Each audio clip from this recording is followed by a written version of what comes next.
नमस्कार। समसामयिक विषयों पर आपके पसंदीदा कार्यक्रम विशेष में आपका स्वागत है। मैं हूं अमृता चौरसिया। ब्रह्मांड और खगोलीय घटनाओं के बारे में जानना जितना रोचक है, इस रहस्यमयी दुनिया को आम लोगों के बीच लोकप्रिय बनाने वाले महान वैज्ञानिक स्टीफन हॉकिंग का जीवन उससे भी ज्यादा रोमांचित करने वाला है। जब वो कॉलेज में पढ़ते थे तो उन्हें पता लगा कि वो एक भयंकर बीमारी से ग्रसित हैं। उनके पूरे शरीर को लकवा मार गया और एक होनहार युवा रातों रात व्हीलचेयर पर आ गया। लेकिन उन्होंने जिंदगी से हार नहीं मानी। अपनी बीमारी से जूझते हुए उन्होंने अपनी पढ़ाई पूरी की। इसके बाद ब्रह्मांड और खगोलीय विज्ञान के एक क्षेत्र में शोध किया। अपनी शारीरिक रुकावटों को दरकिनार कर उन्होंने जो मकाम हासिल किया वो दुनिया में कोई दूसरा नहीं पा सका। मशीन के सहारे चलना फिरना और सिंथेसाइजर के जरिए बोलचाल उनकी पहचान बन गया। वो सेलिब्रिटी थे और आधुनिक विज्ञान के पोस्टर बॉय। वो सिर्फ शोध तक सीमित नहीं रहे, उन्होंने टीवी शो और सीरियल्स में भी लगातार शिरकत की। 2001 में स्टीफन हॉकिंग भारत आए थे।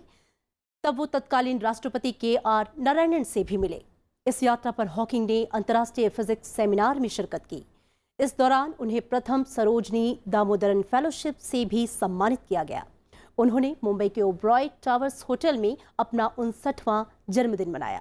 विशेष में हम बात करेंगे स्टीफन हॉकिंग के जीवन की, दिखाएंगे क्या है उनका योगदान, साथ ही बताएंगे क्यों स्टीफन हॉकिंग है इतने महान। तो शुरू करते हैं आज का विशेष।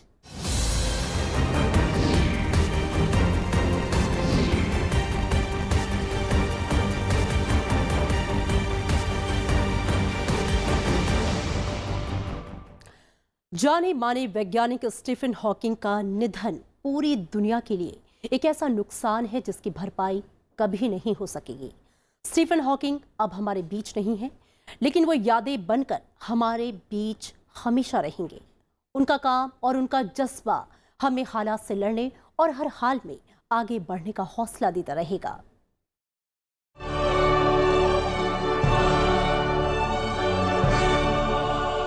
महान ब्रह्मांड विज्ञानी, लेखक और बेहद शानदार इंसान।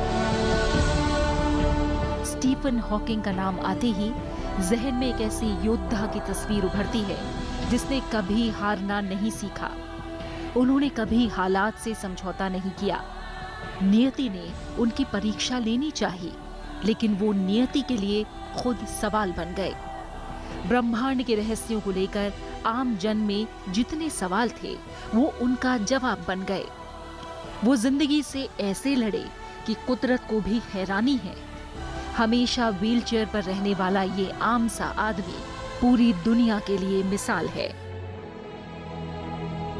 अभी आप कोई सड़क में जाके लोग से आप पूछ रहे हैं आपका कौन कौन वैज्ञानिक जानता है, ज़रूर वो बोलेगा आइंस्टाइन, बोलेगा न्यूटन, मे बी बोलेगा स्टीफन हॉकिंग।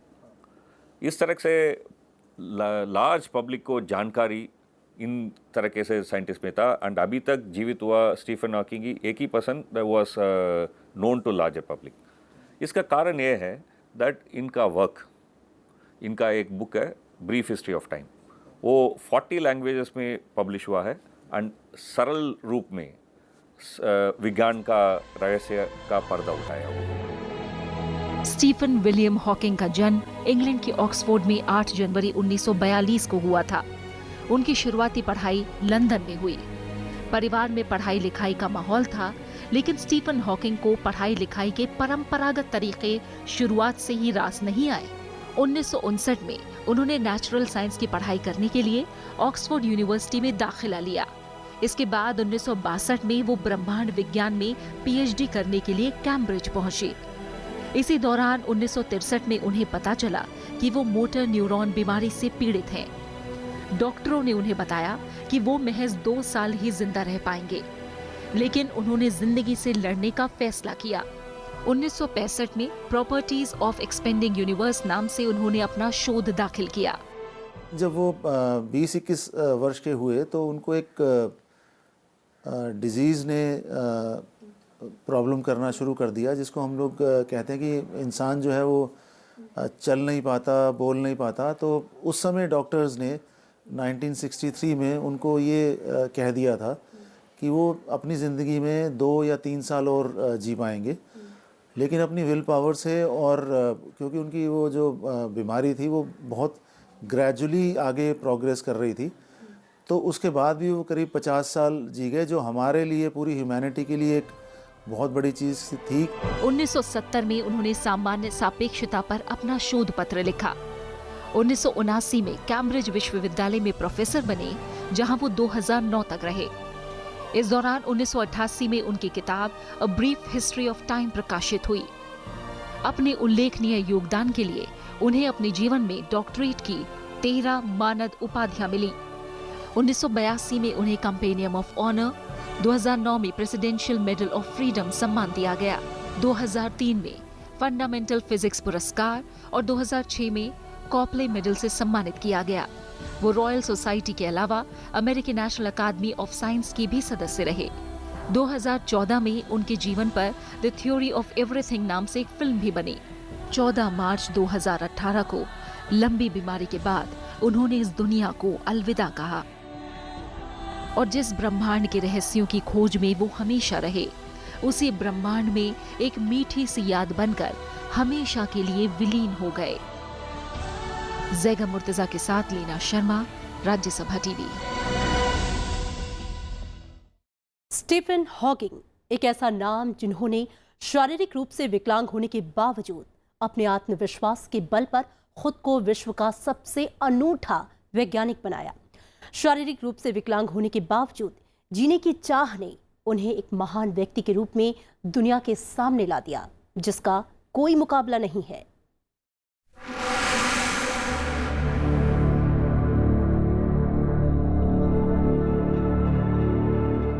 मैं अभी और जीना चाहता हूं।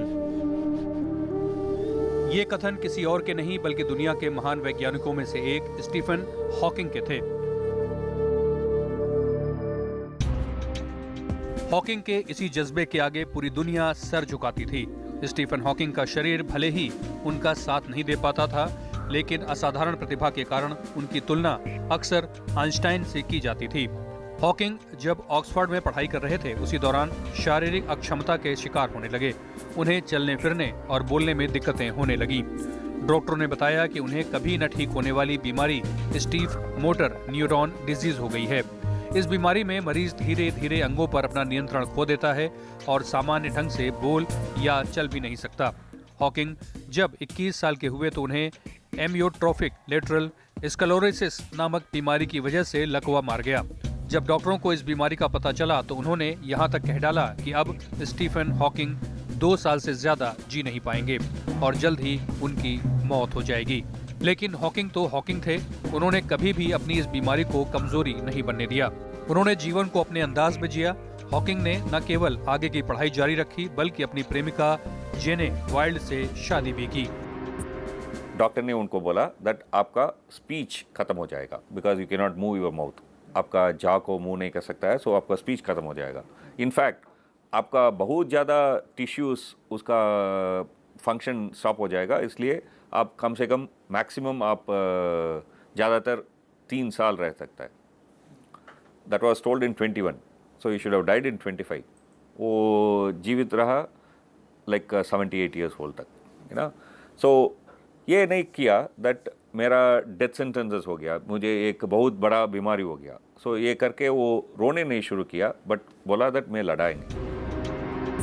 जब हर किसी ने आशा खो दी तो स्टीफन ने अपने अटूट विश्वास और प्रयासों के दम पर इतिहास लिखने की शुरुआत कर दी।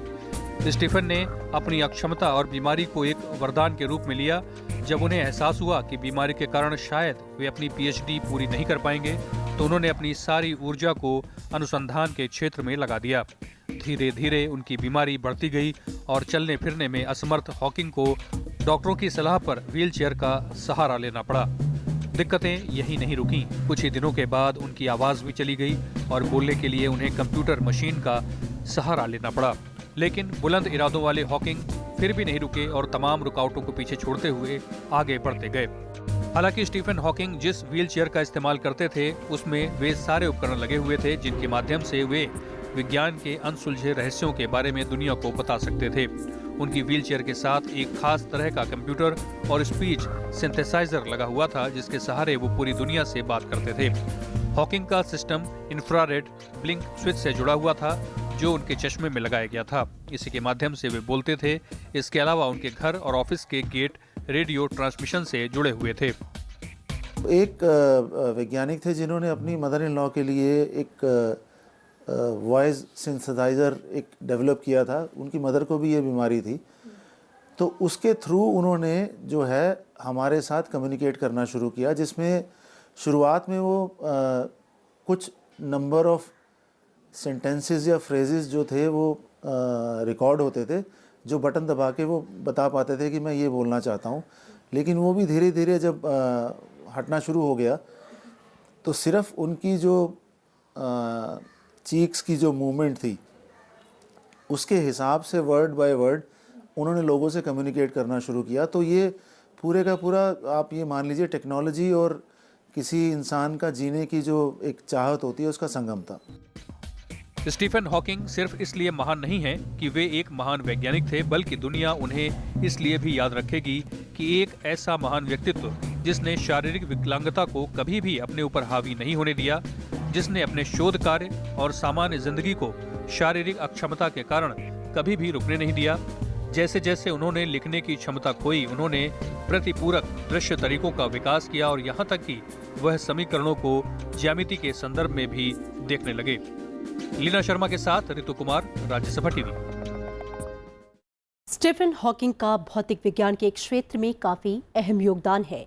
वो हमारे दौर के सबसे चर्चित वैज्ञानिकों में से एक थे। कंप्यूटर और कई तरह के उपकरणों के जरिए संवाद करने वाले हॉकिंग की गिनती आधुनिक समय के महानतम वैज्ञानिकों में है।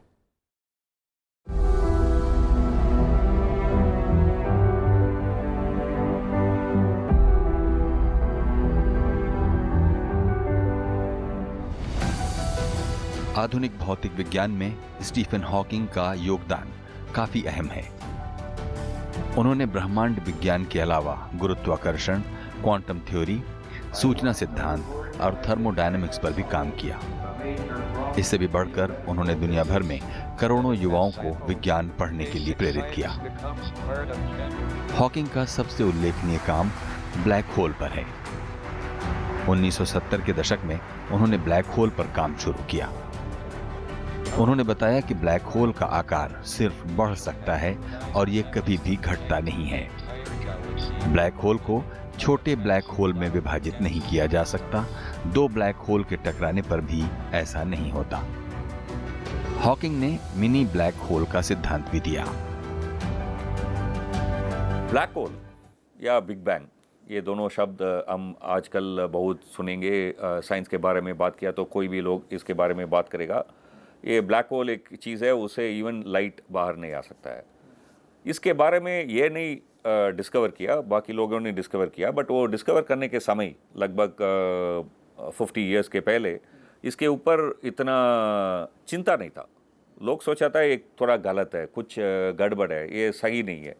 बट ये उनका PhD में प्रूव किया दैट ये सिर्फ गलत नहीं है, ये हमारा यूनिवर्स का ज़रूरी चीज़ है। हॉकिंग ने पहली बार भौतिक विज्ञान के दो क्षेत्रों क्वांटम थ्योरी और सामान्य सापेक्षता यानी जनरल रिलेटिविटी को साथ लाने का काम किया। क्वांटम थ्योरी के जरिए परमाणु जैसी बेहद सूक्ष्म चीजों का विवरण दिया जाता है, जबकि जनरल रिलेटिविटी थ्योरी के जरिए तारों और आकाशगंगाओं का ब्रह्मांडीय पैमाने पर विवरण बताया जाता है।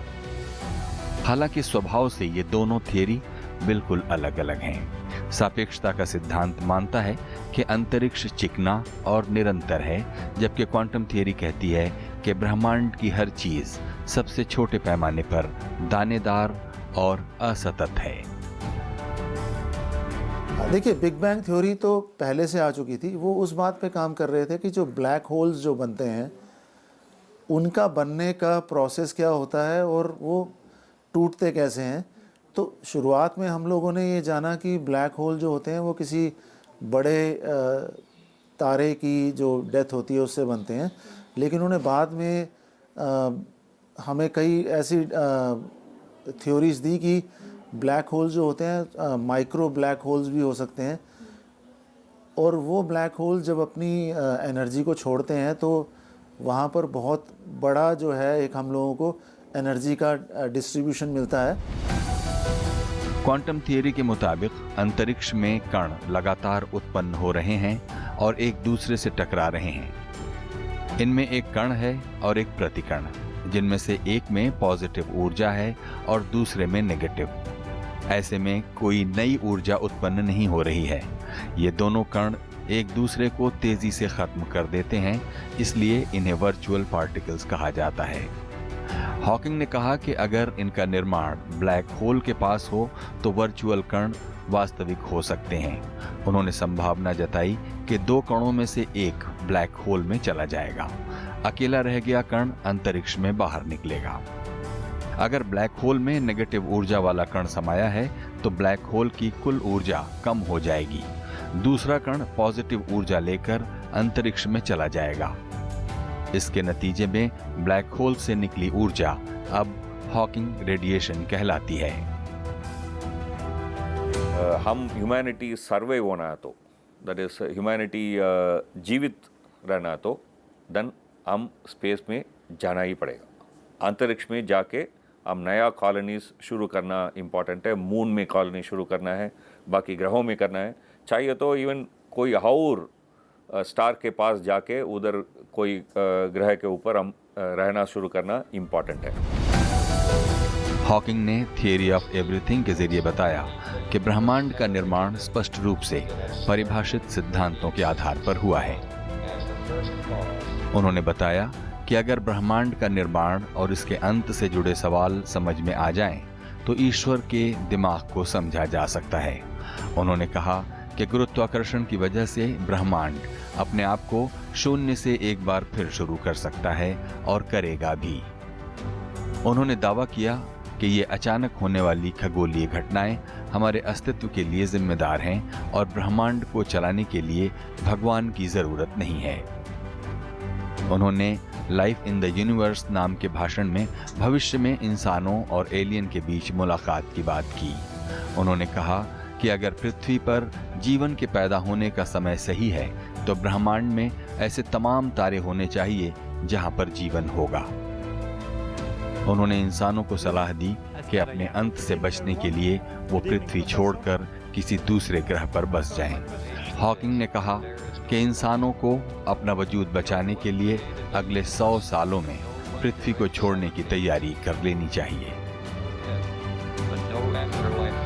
लीना शर्मा के साथ ज़ैगम मुर्तज़ा, राज्यसभा टीवी। महान वैज्ञानिक स्टीफन हॉकिंग अपनी बीमारी के कारण सिर्फ एक हाथ की कुछ उंगलियां ही हिला सकते थे, बाकी का पूरा शरीर हिल नहीं पाता था। लेकिन ये अपंगता उनके पुस्तक लिखने के जज्बे को कम नहीं कर सका।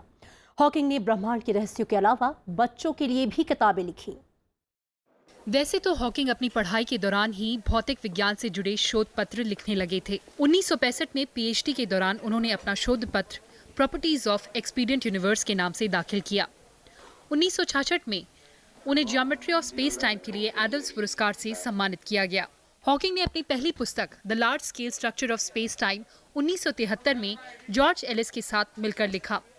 लेकिन जिस पुस्तक ने स्टीफन हॉकिंग को पूरी दुनिया में मशहूर कर दिया वो थी a brief history of time, यानी समय का संक्षिप्त इतिहास। ब्रह्मांड की उत्पत्ति किस प्रकार हुई, ये कहां से आया और क्या ये कभी खत्म नहीं होगा या किसी ने बाकायदा इसकी रचना की है। मनुष्य का उद्भव क्या एक संयोगिक घटना है या फिर मनुष्य के लिए ब्रह्मांड की रचना की गई है। ऐसे ही सवालों का उत्तर देने की कोशिश की है हॉकिंग ने अपनी इस पुस्तक में।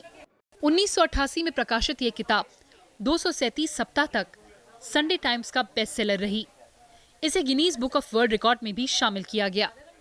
पहली किताब जो उनकी आई थी, जो बहुत ही फेमस है, ब्रीफ हिस्ट्री ऑफ टाइम, जिसमें हमारा ये मानना है और उनका कहना ये था कि समय की उत्पत्ति जो हुई है या समय या टाइम स्टार्ट जब हुआ है, जब बिग बैंग हुई थी, उसके बाद क्या क्या ऐसे इवेंट हुए जिसकी वजह से आज यूनिवर्स यहाँ पर है। तो वो किताब अपने आप में एक बेस्ट सेलर थी।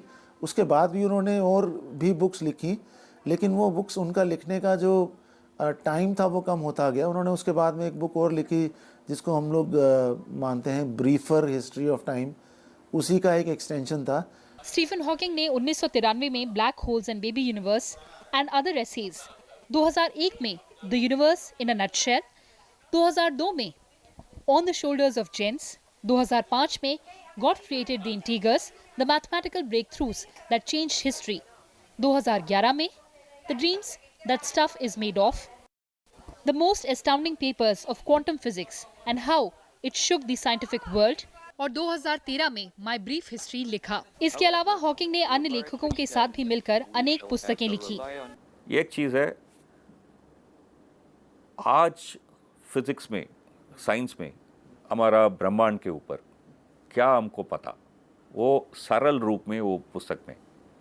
सेकंड, उसमें मैथमेटिक्स बहुत कम है, सिर्फ 2 ही इक्वेशन यूज़ किया है, एक E=mc² एंड दूसरा एक क्वांटम मैकेनिक्स के ऊपर एक छोटा इक्वेशन। ये दोनों इक्वेशन के अलावा कुछ इक्वेशन ही नहीं है। सो उसका मतलब दैट आप बहुत ज़्यादा मैथ्स पढ़ाई नहीं है, आप बहुत ज़्यादा फिजिक्स पढ़ाई नहीं है, इसके मतलब ये नहीं है दैट वो बुक आप पढ़ नहीं सकता है, कोई भी पढ़ सकता है, उस तरह से वो लिखा है।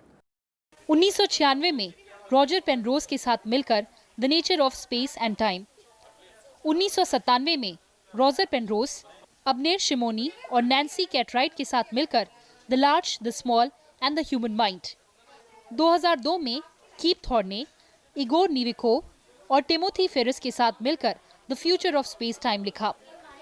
2005 में लियोनार्दो लोवनिदोव के साथ मिलकर a brief history of time लिखा। हॉकिंग ने 2010 में दोबारा लोवनिदोव के साथ मिलकर द ग्राउंड डिजाइन पुस्तक लिखी। स्टीफन हॉकिंग ने न केवल भौतिक विज्ञान से जुड़ी किताबें लिखी, बल्कि बच्चों के लिए भी कहानियां लिखी।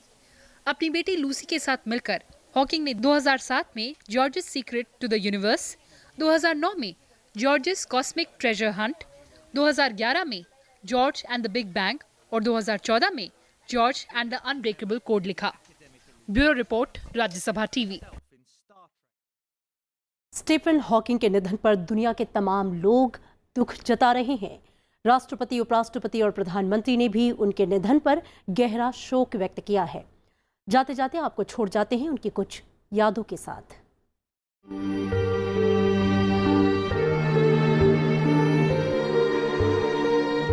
प्रोफेसर स्टीफन हॉकिंग के निधन पर पूरी दुनिया में शोक मनाया जा रहा है। प्रधानमंत्री नरेंद्र मोदी ने ट्वीट कर उन्हें श्रद्धांजलि दी है। राष्ट्रपति रामनाथ कोविंद ने भी उनके निधन पर शोक जताया है। राज्यसभा में भी इस महान वैज्ञानिक को श्रद्धांजलि दी गई। सभापति एम वेंकैया नायडू ने हॉकिंग के निधन की जानकारी सदन को दी। उन्होंने कहा कि प्रोफेसर स्टीफन हॉकिंग के रूप में दुनिया ने एक महान वैज्ञानिक को खो दिया है।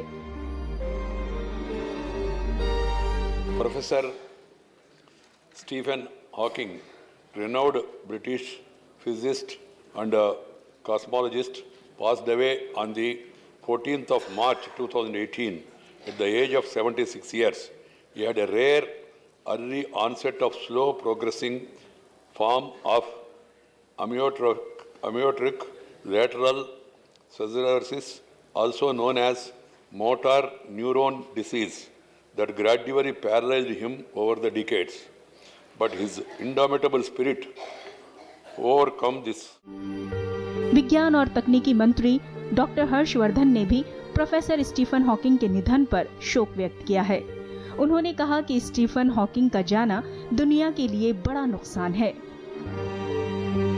व्यक्तिगत तौर पर भी स्टीफन हॉकिंग साहब की जो मृत्यु हुई है उसके कारण बहुत तकलीफ हुई है, बहुत दुख हुआ है। वो एक दुनिया के महान वैज्ञानिक हैं जिन्होंने अपने जीवन को समर्पित किया। वो एक ग्रेट मैथमेटिशियन थे।